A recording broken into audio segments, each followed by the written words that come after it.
Good morning, students. Last time we did the Young's double slit experiment, and we also find the conditions for both constructive and destructive interferences.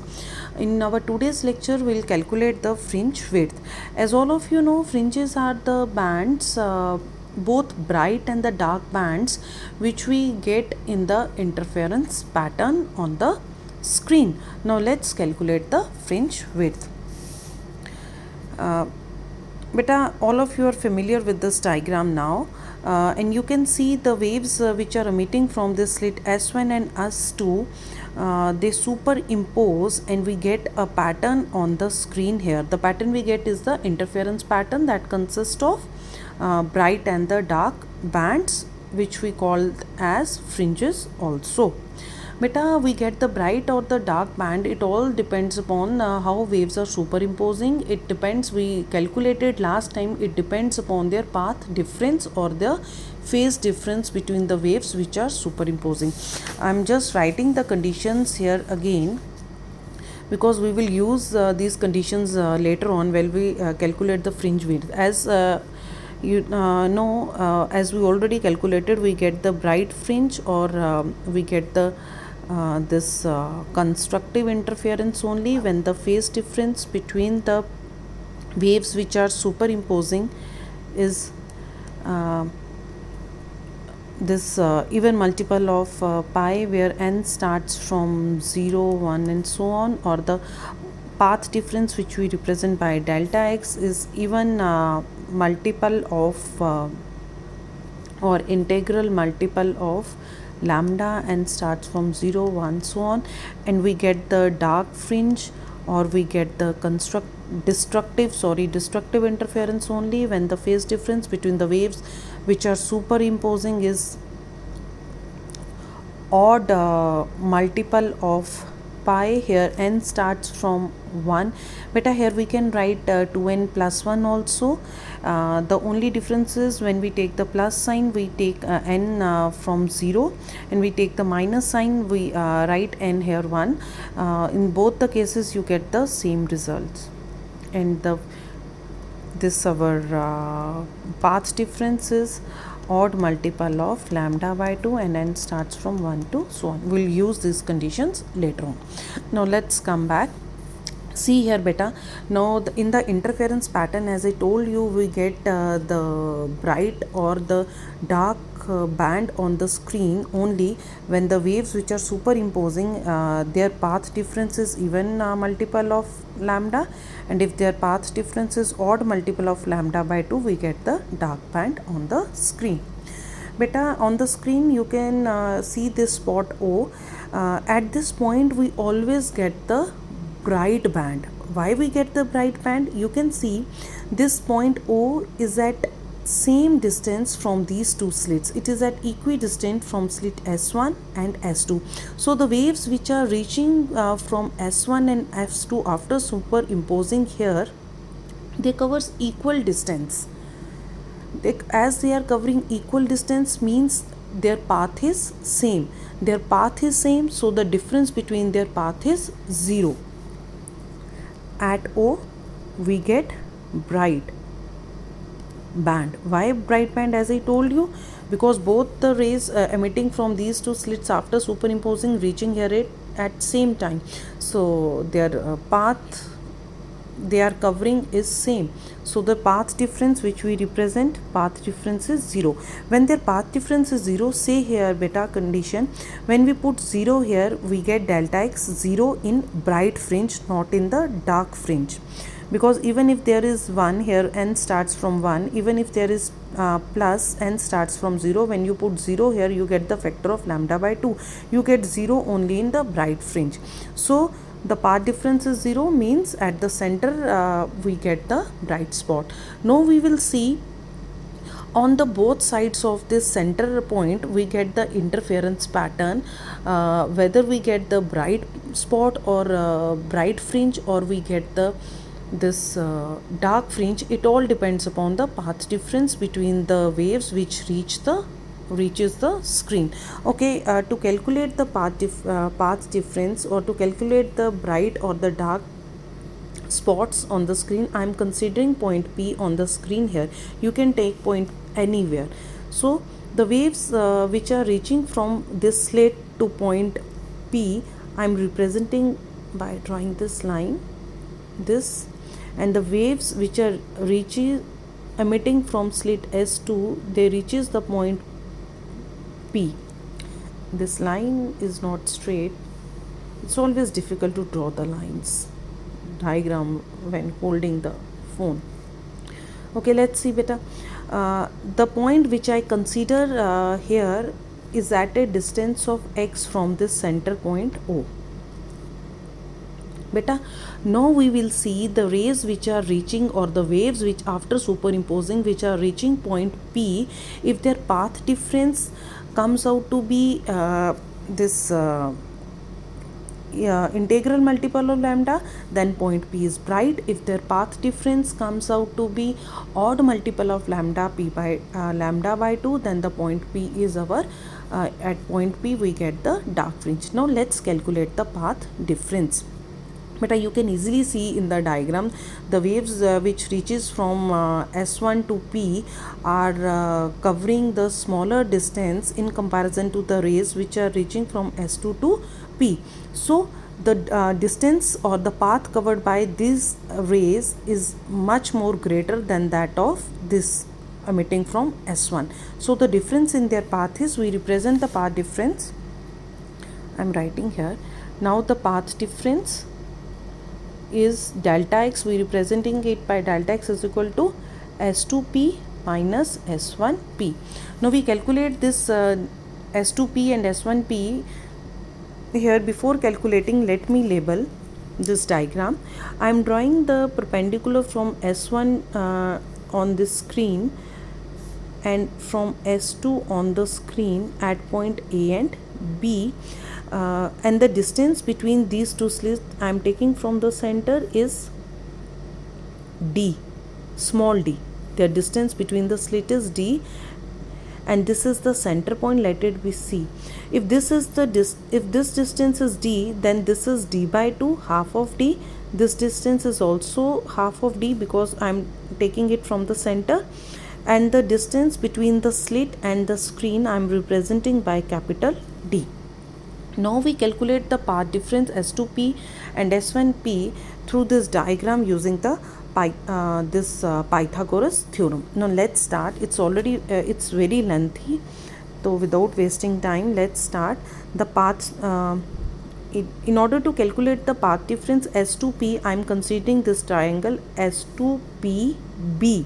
So in triangle S2PBC, in triangle S2PB, hypotenuse square, hypotenuse is S2P square is equal to sum of other two sides square, and that is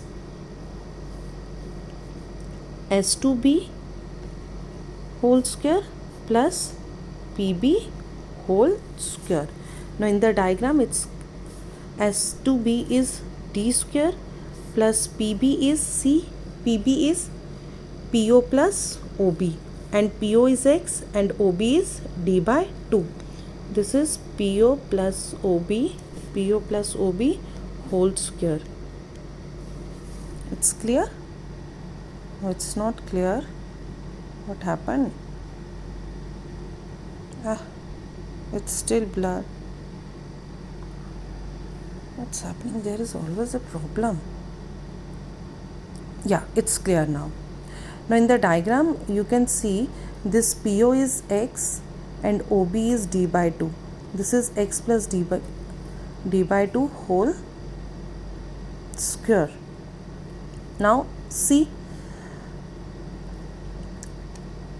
when I take the under root, this will become X plus D by 2 whole square whole power 1 by 2. I am representing under root by 1 by 2. Now I am going to take this d square common from the numerator, but it is in the first term, but d square is missing in the second term. So I multiply and divide d square in the second term so that I can take it common. This is simple mathematics. So when I take out d square common from the numerator, I am taking it out from the this square root. It comes out to be d 1 plus x plus d by 2 whole square over d square whole power 1 by 2. Now we use binomial theorem. You already did it in the 11th class, but we are using, this is S2P, we are using binomial theorem only to the first power. This is 1 plus x whole power n is equal to 1 plus nx.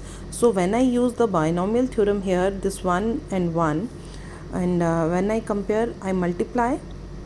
This power is, here is n and here power is 1 by 2. So I multiply power here. It become S2P is d 1 plus x plus d upon 2 whole square over d square. I multiply this 1 by 2 here.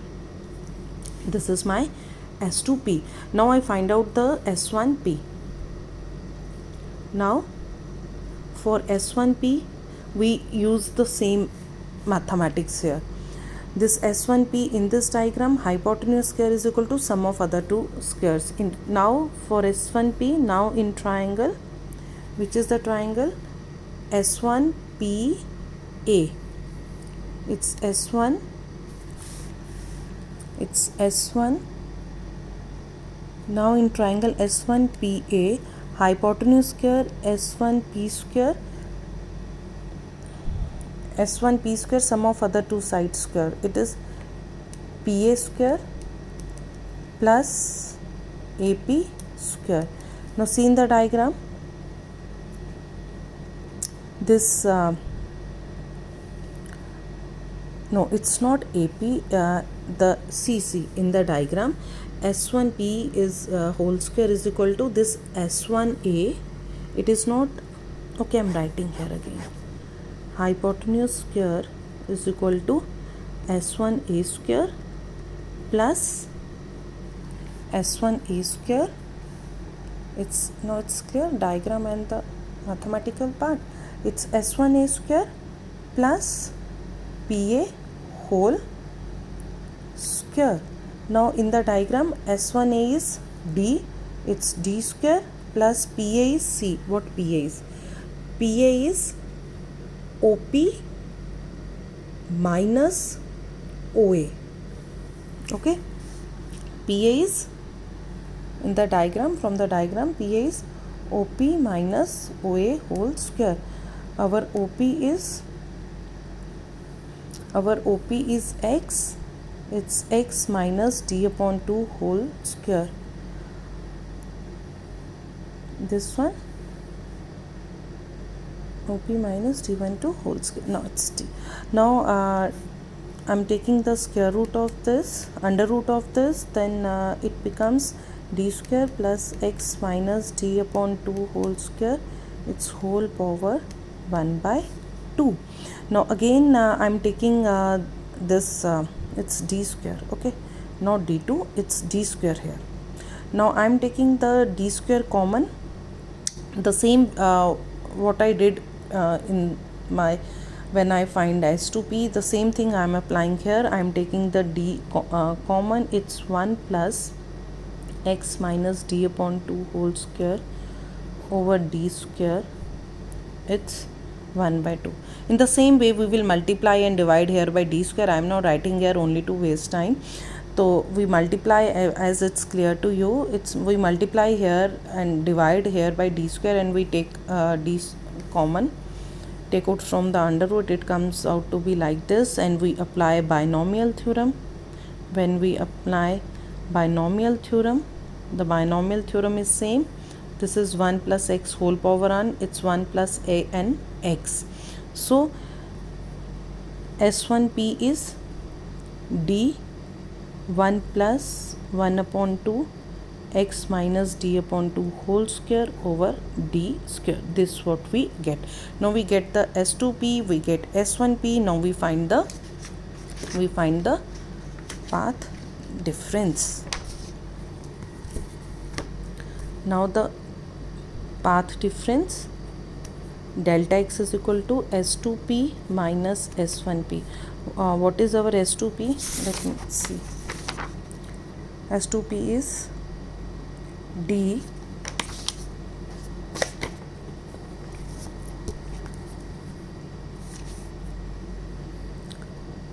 it's d 1 plus 1 plus 2 x upon x plus d upon 2 whole square over d square over d square, then minus our S2p is 1 plus 1 by 2. Only difference is here is plus and in this it's minus whole square over d square. In both the brackets d is common. I am taking d common and I am expanding this. I am also opening this bracket, and when I open the bracket, this minus sign get multiplied with all the terms inside the bracket. It's is like this: 1 plus 1 upon 2 d square x plus d upon 2 whole square minus 1 upon 2 d square x minus d upon 2 whole square. This plus 1 and minus 1, plus 1 minus 1 get cancelled. It comes out to be and see in both the terms this 1 upon 2d square is common. I am taking this outside the bracket. It's 2d square. Now the first term is x plus d upon 2 whole square. The second is minus of x minus d upon 2 whole square. Now here we use the formula of a plus b square and here a minus b square. When I use the formula of a minus b square whole square, a minus b whole square, when I open the bracket, I also multiply this minus sign with all the terms inside the bracket. So I am applying the formula, and after multiplying this minus sign we get a square plus b square plus 2ab a square plus b square minus 2ab. This, see, this x square get cancelled, d square upon 4 get cancelled, this 2 and 2 get cancelled, this 2 and 2 get cancelled. And here we have xd and xd, both when we add we get this is x and x, we get 2xd. Okay, this 2 and 2 again get cancelled, we get this d and d square also get cancelled. The term we left with is xd over capital D. So this is the path difference which we get after calculation. So see beta, now at point P we get the bright fringe only if this path difference which we calculated delta x comes out to be this. So let's find the bright fringe. We get bright fringe at point P only if delta x path difference is equal to integral multiple of our lambda. What our path differences we have just calculated. This is xd over d is equal to n lambda, where n starts from 0 to so on. Now this is, or x is equal to n lambda d over d. Let me see. Yes, this is our, oh, it's again blur. I don't know what is happening. It's not clear. Yes, it's clear now. So this what we get, this x is the distance from the center point, distance of P from the center bright fringe. So this x we get here is the, it is the position of bright fringe from central bright fringe. This is the position of our bright fringe. Now see, when we put, see here beta, when we put n is equal to, because n starts from 0, when we put n is equal to 0, what we get? We get x is equal to 0. Then when x is equal to 0, we get central bright fringe. When n is equal to 1, we get x1 is equal to, I am putting here, x1 is equal to lambda d over d. This is the position of our first bright fringe. When I put n is equal to 2, because this is for, I am calculating for bright fringe, so I am getting the position of bright fringes by putting the value of n here. When we get 2, it's 2, n is 2 lambda d over d. This is my second bright fringe, and we goes on like this. When I put 3, I get the position of third, fourth, fifth, up to nth bright fringe. Now see, I am calculating fringe width also here. See, beta, fringe width is, as I told you, fringes are the bright and the dark bands obtaining interference pattern. And what is fringe width? Fringe width is the separation or difference between the successive bright or dark fringes from center. Means if we get pattern on the screen like this, if this is bright, then we get dark. If this is bright, then we get dark. Simultaneously we also get pattern here. This is dark, this is bright, this is dark. So fringe width is the distance between two successive bright. If I am considering bright fringes, so it is the difference between two bright fringes from their center. This is the fringe width of bright. If I am considering dark, then it is the it's not clear again. What's wrong with this?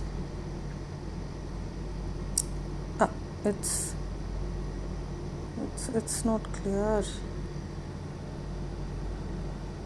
I don't know. Yeah, it's clear now. Okay, now for the, if I consider the dark fringes, it's from their center, one center of the dark to the other center of the dark fringe. This which we get is for the fringe width of dark fringe. This is the fringe width of bright fringe. Now see, to find the fringe width of bright fringe. Now the fringe width of bright fringe, we represented it by beta also. As we get here x1 and x2, fringe width, this is for bright, we'll get x2 minus x1. Beta is equal to x2 minus x1. My x2 is,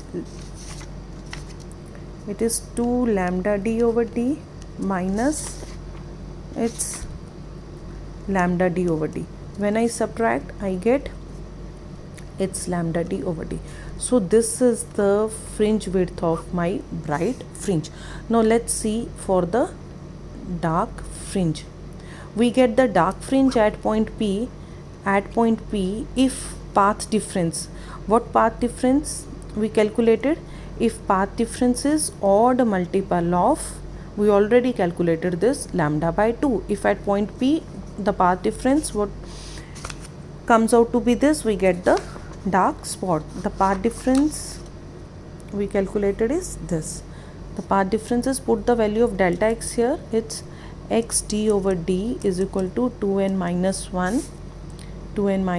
1 lambda by 2, or x is equal to 2n minus 1 lambda by this d here, or 2d. So this is the position of our, this is the position of dark fringe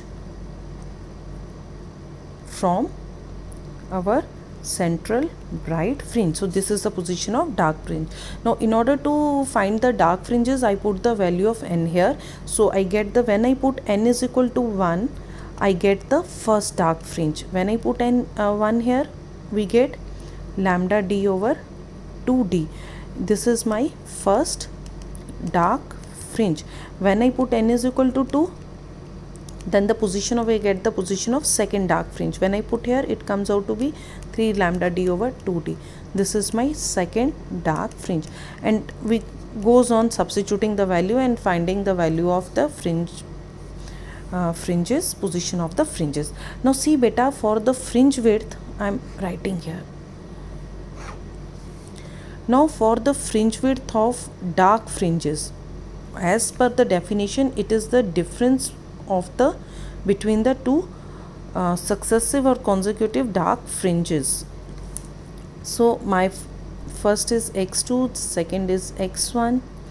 It is 3 lambda d over 2d minus lambda d over 2d.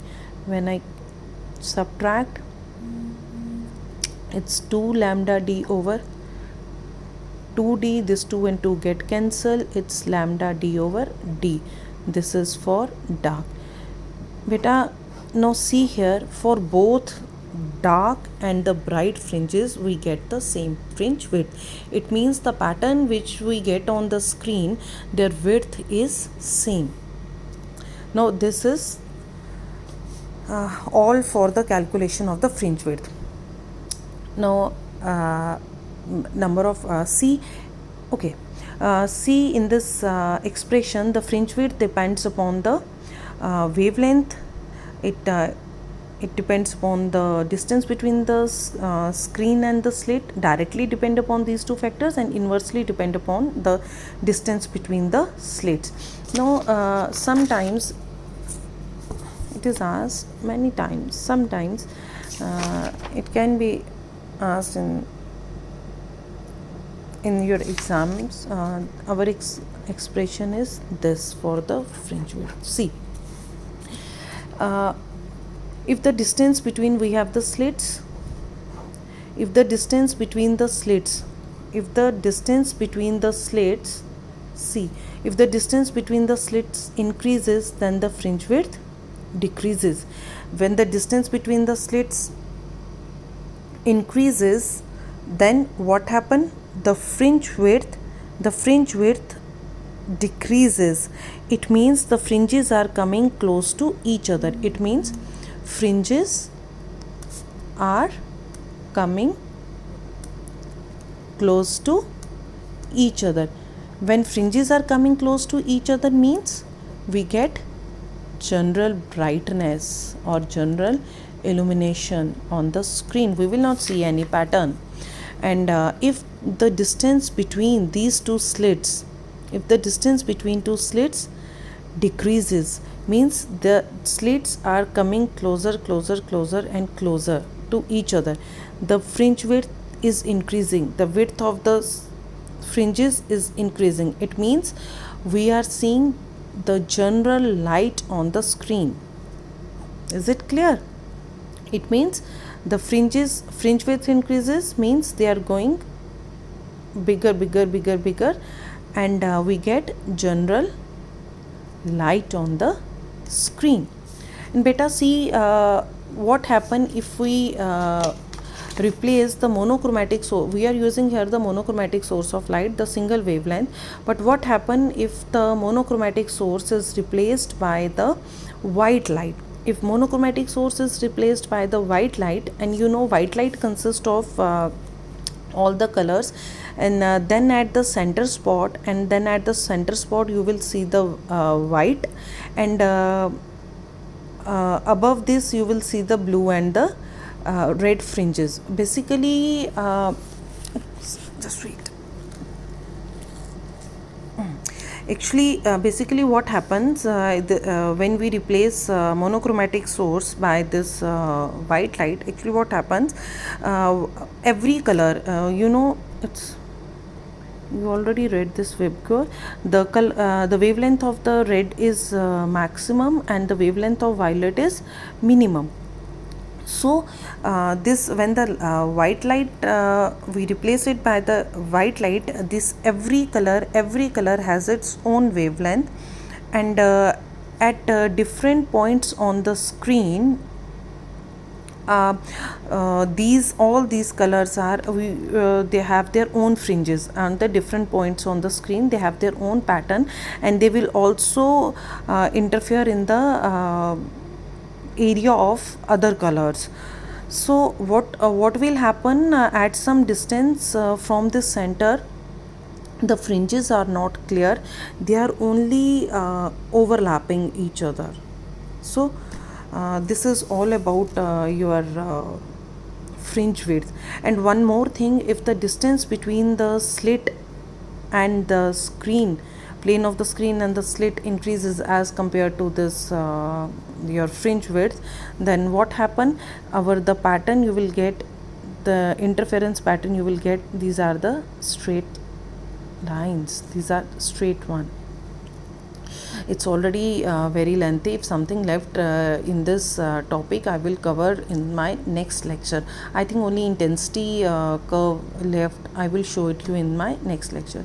Thank you beta for this one.